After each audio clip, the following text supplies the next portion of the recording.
गाड़ी से उतरने के बाद वो सबसे पहले टैक्सी स्टैंड आया। सोचा इस बार गांव टैक्सी से चलूंगा तो गांव वालों पर रौब जमेगा कि दुखहरण टैक्सी से आया है। क्या समझते हैं अपुन अक्खा मुंबई टैक्सी से घुमा है। ओ टैक्सी वाले, रानी पार चलेगा? स्टैंड पर 4-5 जीप खड़ी थी। उसी में से एक जीप ड्राइवर से उसने पूछा। नहीं साहब, हम लोग गोरखपुर तक जाते हैं, देहात नहीं जाते। और फिर रानी पार तक जाने के लिए पक्की सड़क भी तो नहीं बनी है। टैक्सी ड्राइवर ने उसे निराश करने वाला उत्तर दिया। क्या बोला? उधर जाने को वास्ते अभी तक सड़क नहीं बना? अभी इधर का लोग कितना बैकवर्ड है, उधर मुंबई में कितनी रोड है। दुखहरन ने आश्चर्य से कहा, साहब ये मुंबई थोड़े है, ये तो सहजनवा है, अपना छोटा सा कस्बा। जीप ड्राइवर दुखहरन को अजीब नजरों से देखने लगा। ठीक बोला, अपुन इधर बहुत दिनों बाद आया है। अच्छा ये बताओ, रानी पार कैसे जाना होगा? दुखहरन ने अनजान बनकर पूछा। रिक्शे से चले जाइए, जीप ड्राइवर ने विकल्प बता दिया। दुखहरन ने गांव जाने के लिए एक रिक्शा तय किया। बेचारे का दुर्भाग्य कि उसके गांव तक पक्की सड़क नहीं बनी थी, नहीं तो आज गांव वालों को दिखा देता कि दुखहरन भी कुछ हो गया है। मजबूरी है, रिक्शे से चलना पड़ रहा है, नहीं तो आज सबको पता चलता कि अपुन क्या है। रिक्शे पर बैठकर दुखहरन अपनी झुंझलाहट उतारने के लिए बड़बड़ाया। थोड़ी दूर चलने के बाद उसने रिक्शे वाले से पूछा, क्यों रिक्शे वाले, तुम एक दिन में कितना मनी बना लेता है? का साहेब, हमको अंग्रेजी नहीं आता है, हम तो निपट आदमी हैं। रिक्शा वाला दुखहरन के अंग्रेजी शब्द ना समझ पाने पर बोला, इधर का अक्खा आदमी मूर्ख है, मुंबई में होटल का वेटर तक अंग्रेजी समझता है। दुखहरन अपना रौब रिक्शे वाले पर गांठने लगा। अरे बाबू, हमार तो रिक्शवे रोजी रोटी है, ये है हमार अंग्रेजी है। 2 जून के रोटी मिल जाए तो बहुत है, क्या करेंगे अंग्रेजी जान के। रिक्शे वाले ने दुखहरन की बात का प्रत्युत्तर दे दिया। ठीक बोलता है, लेकिन अपुन को अंग्रेजी बोलने की आदत पड़ गई है। बड़े बड़े लोगों से मिलना पड़ता है, अंग्रेजी के बगैर काम ही नहीं चलता। दुखहरन को फिर अपनी शेखी बघारने का अवसर मिल गया। आज बेचारा रिक्शा वाला ही उसका शिकार बन गया था। दुखहरन की बातों में व्यवधान तब उत्पन्न हुआ जब रिक्शे वाले ने कहा, बाबू साहेब, रानी पार आ गया। एक बारगी तो गांव वाले दुखहरन को पहचान ही नहीं पाए। कहां गांव में नंगे बदन लुंगी पहनकर मछली मारने वाला दुखहरना और कहां पैंट शर्ट पहने बड़े बड़े वालों वाला आज का दुखहरन। कोई मेल ही नहीं था। किसी को विश्वास ही नहीं हो रहा था कि दुखहरन इतना बदल गया है। जब वो घर पहुंचा उस समय उसकी मां मछली बेचने दूसरे गांव गई हुई थी। उसके पड़ोस के लड़के लड़कियां और कुछ औरतें उसको देखने आई। उसके पड़ोस की दीपिया ने अपने घर से चारपाई लाकर डाल दी। दुखहरन थैंक यू कहकर चारपाई पर बैठ गया। दीपिया उसको देखकर मुस्कुराने लगी। दुखहरन अंग्रेजी बोलता है, बंबई जाकर पढ़ लिखा आया है। दीपिया बचपन से ही अपने दूर के रिश्ते में बुआ लगने वाली रमिया के घर रहती थी। उसकी बुआ का घर दुखहरन के घर के पास में ही था। बचपन से लेकर जवानी तक दोनों साथ साथ खेला करते थे। दीपिया को याद आ रहा था कि एक बार वो और दुखहरन नदी में मछली मार रहे थे। तभी एक जोंक दीपिया के जांघ से चिपक गई। दुखहरन ने किस तरीके से जोंक खींचकर उसकी जांघ से निकाला था और उसके बाद वे दोनों खुद ही जोंक की तरह लिपटने लगे थे। ये सोच सोचकर दीपिया हर्षित हो रही थी। ए दुखहरन, पानी पी लो। बगल की दुलारी काकी ने गुड़ और पानी लाकर रख दिया। नहीं काकी, अपन ये गुड़ नहीं खाता, अपन को चाय पीना मांगता है। दुखहरन नहीं चाहता था कि लोग उसे देहाती समझे, और गुड़ तो गांव के लोग खाते हैं।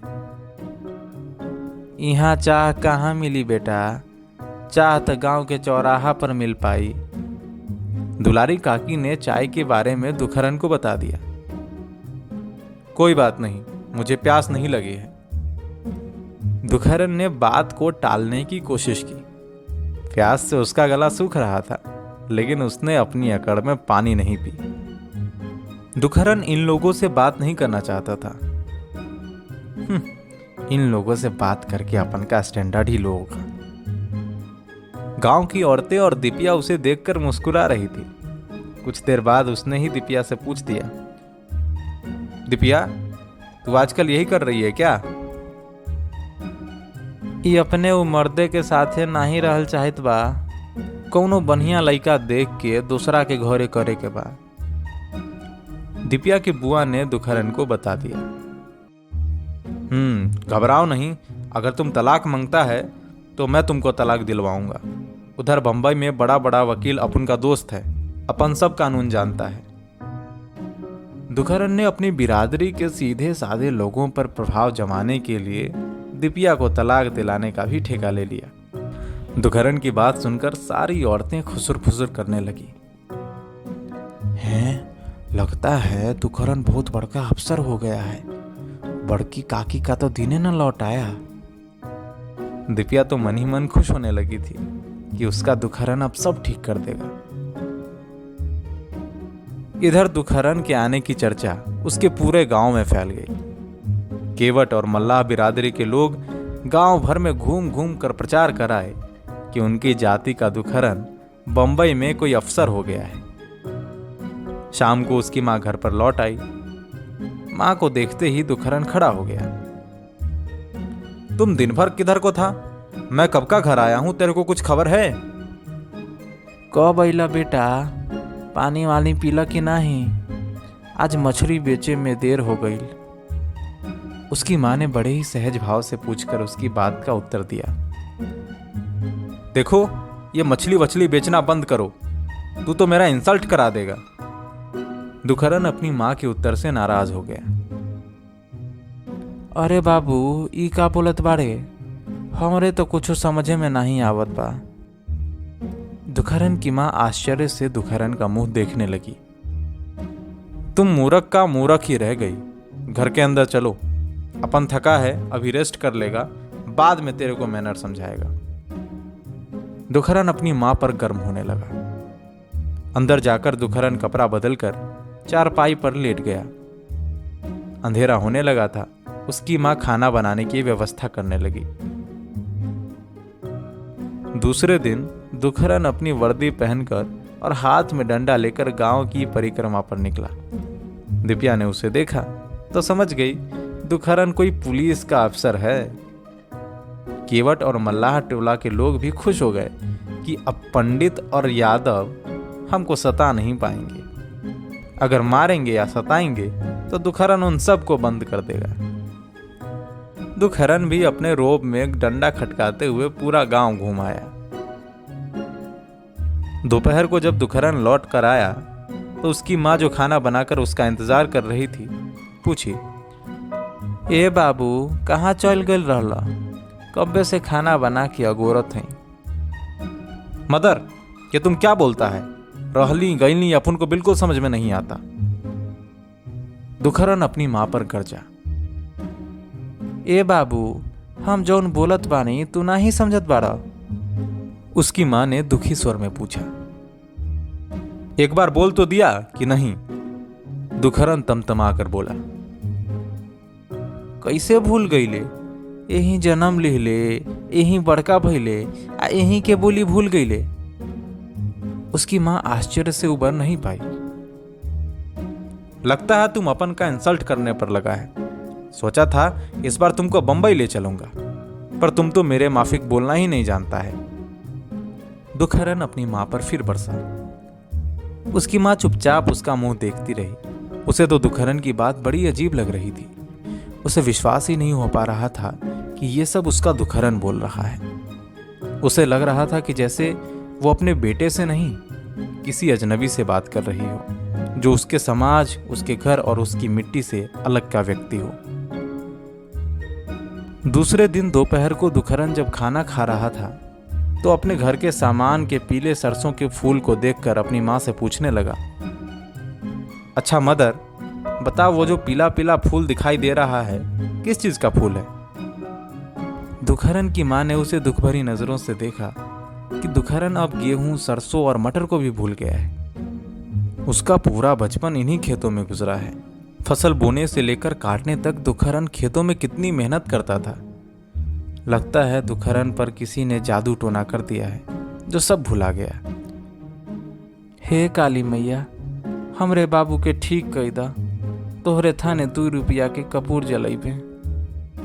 मन ही मन दुखहरन की माँ ने मनौती मांग कर दुखहरन से कहा, ए बाबू भुला गईले, अपने खेते के पियर का फुलवा नहीं चिन्हत बारे। तुम बताने के बजाय अपुन से ही पूछ रहा है। अमिताभ बच्चन एक बार अपुन से बोला था कि तुम्हारे मुल्क में चलकर फूलों के खेतों में शूटिंग करना है। दुखहरन अपनी माँ से नाराज होकर ऐसी बात बताने लगा जो उसके पल्ले ही नहीं पड़ा। ए बाबू, ये आफ्ताब बचवन के है? उसकी माँ ने बड़े सहज भाव से पूछा। तेरे को नहीं मालूम? फिल्म का बहुत बड़ा हीरो है, अपन का दोस्त है, जब भी मिलता है अपन से हाथ जरूर मिलाता है। दुखहरन अपनी माँ से अमिताभ बच्चन के बारे में बताकर शेखी बघारने लगा। कौनो बहुत बढ़न आदमी हवे का? उसकी माँ ने पूछा। बहुत बड़ा आदमी की बात कर रही हो? बहुत बड़ा हीरो है, अक्खा मुंबई उसको देखने के लिए तरसता है। मेरे से उसकी दोस्ती है। तुम गंवार जाहिल लोग क्या जानो अपन का रोब। दुखहरन अपनी माँ से अकड़कर बोला। उस गांव के बड़े काश्तकार विष्णुकांत मिश्रा दुखहरन के घर से ही गुजर रहे थे। उनके कानों में भी दुखहरन और उसकी माँ का वार्तालाप पड़ा। वार्तालाप सुनकर वो रुक गए। जाओ भाई, जरा दुखहरन को बुला के ले आओ, देखें तो सही कि दुखहरन क्या हो गया है। विष्णुकांत के आदमी ने दुखहरन के दरवाजे पर आवाज दी। अरे दुखहरन, बाहर आ जाओ, तुमको पंडित जी बुला रहे हैं। दुखहरन घर के अंदर से ही गुस्से में भन्ना कर बोला, कौन पंडित जी? विष्णुकांत बाबू। संदेशवाहक ने बाहर से ही दुखहरन को बता दिया। उसने अपनी माँ से पूछा, ये विष्णुकांत कौन है? भुला गईले, अपने गांव के बड़े आदमी, जाके पैर छू ले। दुखहरन की माँ ने दुखहरन को बाहर जाकर अभिवादन करने के लिए समझाया। ठीक है, चाहता हूँ। दुखहरन ने अपनी वर्दी पहनी, टोपी लगाया और हाथ में डंडा लिए विष्णुकांत मिश्रा के पास आ गया। अरे दुखहरना, मुंबई में क्या करता है? विष्णुकांत मिश्र ने दुखहरन से पूछा। सेफ सिक्योरिटी एजेंसी में सुपरवाइजर हूं। दुखहरन तनकर खड़ा होते हुए कड़कदार आवाज में बोला। अच्छा, तो किसी सुरक्षा कंपनी में गार्ड हो? कितना तनख्वाह पावे ले? एक बात बोलूं पंडित, तेरे को अभी तक बोलना नहीं आया। अइले गईले मेरे साथ नहीं चलेगा। तेरे को मालूम नहीं है, अपन से अमिताभ बच्चन भी हाथ मिलाता है। बड़ा बड़ा जड़िया सेठ अपन से घबराता है। दुखहरन तिल मिलाकर बोला। कारे सारे दुखहरना, मिसिर बाबा से कैसे बोल रहा है? पूरा गांव पंडित जी का इज्जत करता है। भुला गईले, जब तोर घर गिरत रहल तब पंडिते बाबा घर बनावे में तोरी माई की मदद कैले रहले। विष्णुकांत मिश्र का एक आदमी क्रोध में बोला। तेरे को लगता है अभी तेरे को मेरे बारे में मालूम नहीं है? मुझको साले कहकर गाली देता है। अभी इसी डंडे से तुम्हारी पीठ लाल कर दूंगा। दुखहरन ने गुस्से में अपना डंडा उठा लिया। दुखहरन का इतना ही कहना था कि विष्णुकांत मिश्र के साथ एक आदमी गुस्से में तिलमिला उठा। उसने क्रोध में खींच कर एक लाठी दुखहरन की पीठ पर रसीद दी। अरे बाप रे बाप, बड़का जोर से मार ले बा। अरे माई बचावा रे माई। दुखहरन चिल्लाने लगा। अरे वाह, ये तो भोजपुरी भी बोलने लगा। एगो लाठी और मारो, अभी पियर का फुलवा भी पहचान जाएगा। विष्णुकांत मिश्र ने अपने आदमी से कहा। दुखहरन ने एक बार अपनी माँ की ओर देखा और एक बार विष्णुकांत मिश्र की तरफ, फिर सरसों के खेत की ओर मुंह करके हाथ जोड़ लिया। माफ कर दीजिएगा काका, अब मत मारिएगा। हम पियर का फुलवा पहचान रहे हैं, वो सरसों का फूल है, सरसों का। माय गे माय। दोस्तों, आप सुन रहे थे बलदेव त्रिपाठी जी की लिखी कहानी पियर का फुलवा। ये कहानी आपको कैसी लगी हमें कमेंट में बताएं और सुनते रहें टेल स्पॉट।